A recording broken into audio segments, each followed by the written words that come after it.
इस देश का कोई इंसान ऐसा नहीं होगा जो हमारे देश के अनमोल रतन सर रतन टाटा को नहीं पहचानता होगा। आज उनकी एज 83 ईयर्स है और आज से ठीक 11 साल पहले उन्होंने कोरस को खरीदा, जो कि एक साउथ अमेरिका की सबसे बड़ी स्टील कंपनी है। और उस कंपनी को टाटा ने 54,000 करोड़ रुपीस दे के खरीदा था। This is the biggest deal of India. ये इंडियन कॉरपोरेट की सबसे बड़ी डील थी।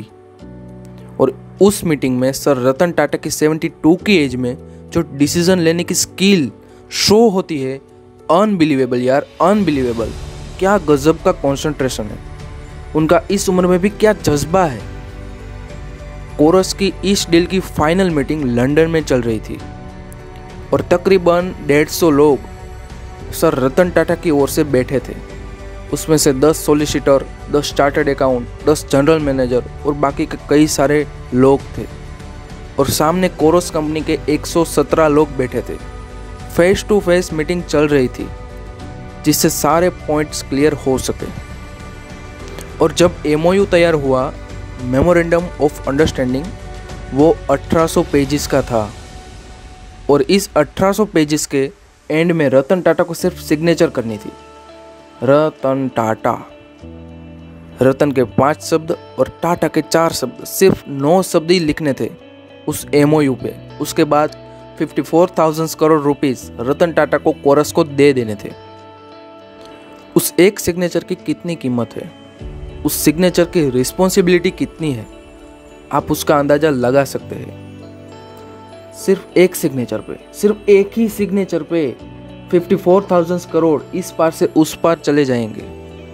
वो मीटिंग 17 घंटे तक चली थी, यानी 3 दिन और 3 रात तक थ्रू आउट चली थी। और ओल्ड ताज जिस पर अटैक हुआ था, उसके 6th फ्लोर पे सर रतन टाटा का स्वीट है।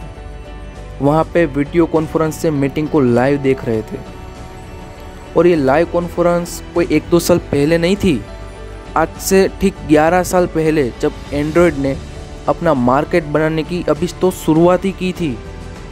तब कोई अनलिमिटेड 4G डेटा नहीं था जिससे लाइव कॉन्फ्रेंस पे अच्छा रेजोल्यूशन मिल सके। और उस टाइम 72 की एज में रतन टाटा 17 घंटे तक जगे। और यहाँ इंडिया में उनकी हेल्प में 12 लोगों की टीम थी।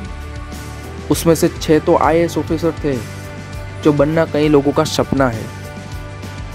यहाँ पे क्या कोई मूवी देखनी थी, क्या कोई वेब सीरीज देखनी थी? अरे कोई चाहे कितना भी पिक्चर देखने का शौकीन क्यों ना हो, लेकिन वो लगातार एक के बाद एक 3 मूवीज भी नहीं देख सकता, गारंटी।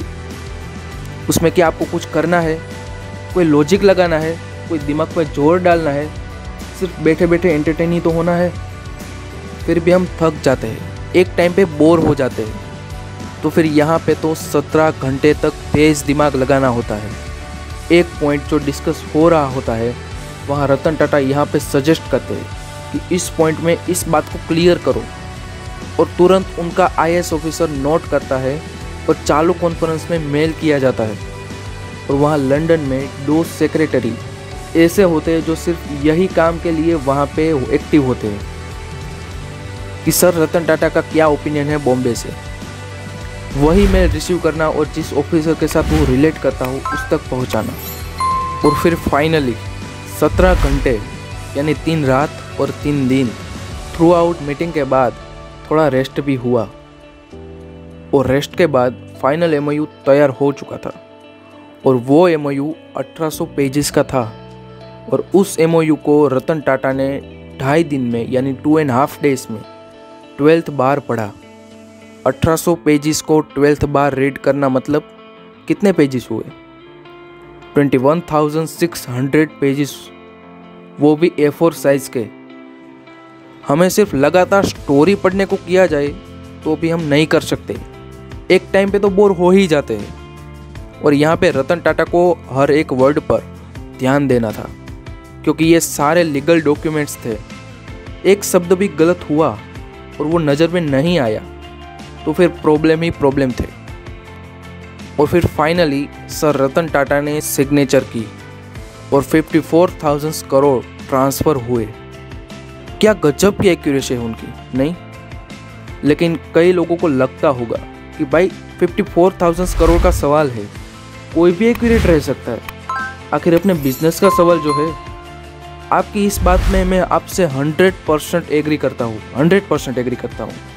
लेकिन रतन टाटा को डायरेक्टली टाटा ग्रुप का चेयरमैन नहीं बनना दिया था कि चलो भाई तुम टाटा फैमिली से हो तो तुम इस ग्रुप को हैंडल कर लो। नहीं, ऐसा नहीं था। रतन टाटा ने इस कंपनी में पहले एक आम इंसान की तरह छोटी सी जॉब की थी, बाद में वो अपने टीम के लीडर बने और फिर एक यूनिट के और आज पूरे टाटा ग्रुप के। लेकिन यहाँ तक के सफ़र में उनका डिसीजन लेने का जो एटीट्यूड था वो एक अलग ही लेवल का था। रतन टाटा कहते हैं कि मैं पहले डिसीजन लेता हूँ और फिर उसे सही साबित करने के लिए मेहनत करना शुरू कर देता हूँ। वो इस बात पर यकीन नहीं करते थे कि डिसीजन राइट होगा या रॉन्ग, ये आने वाला कल ही बता सकता है। नहीं, वो एफर्ट में मानते थे, ना ही कि कोई बात को कल पर टाल के आज के दिन को जैसे तैसे खत्म कर देना। फाइनली, अगर आप इस वीडियो के एंड तक पहुंच गए हैं तो कमेंट करके ज़रूर बताओ कि मैंने इस वीडियो को पूरी देखी है, क्योंकि कॉमेडी और एंटरटेन से भरी वीडियो को तो हर कोई एंड तक देखता है, लेकिन इस टाइप की लर्नेबल वीडियो को कुछ ही लोग कंप्लीट करते हैं। अगर आपने भी इस वीडियो को पूरी देखी है तो कमेंट करके ज़रूर बताओ, मैं आपकी कमेंट्स का वेट कर रहा हूँ। Wish you all the very best. This is Meet from meet your inspiration. Take care, bye bye.